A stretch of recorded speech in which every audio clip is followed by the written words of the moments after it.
I expect him to really hit on, and he started talking about this on Tuesday. He creates jobs. That has been his entire life.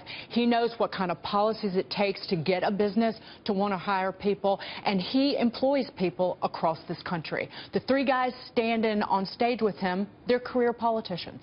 And I think that is what he's going to go for. It's being held in Detroit, in Michigan. Oh, yeah, I was talking to my mother, not to bring her into it, yesterday, and she said it's as if these establishment Republicans and the leadership in the party have not been in the South in the last 30 years.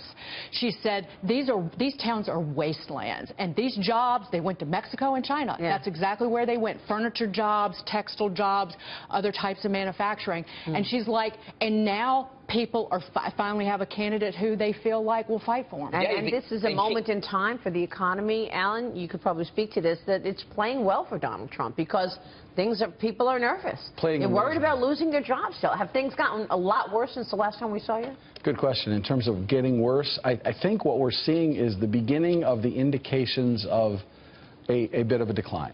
So look at the jobs numbers from ADP. They don't tell us that. Yeah. But they never tell us until after it's happened.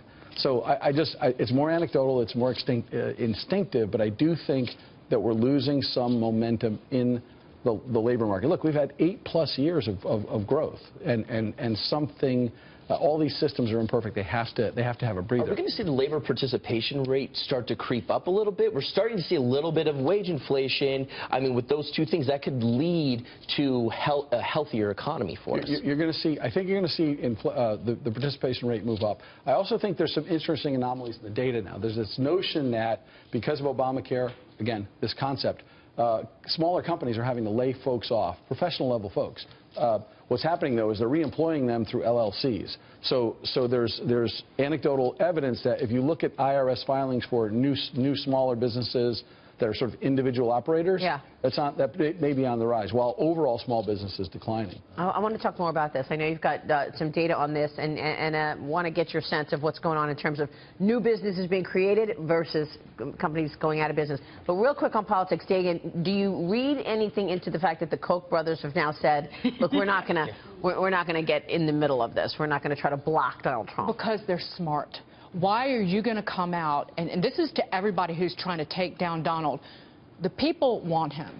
Look at the number of contests that he's won. Why would you get in the way of that? You start to try and throw up roadblocks in front of that freight train, and you look like you're not backing the will of the people. And the Koch brothers are super smart, and that's why. And according to the reporting on the Koch brothers not wanting to get involved in the primary and do what they can with that $400 million arsenal to go against Trump is because they haven't seen an attack that actually works on Donald Trump. Yeah.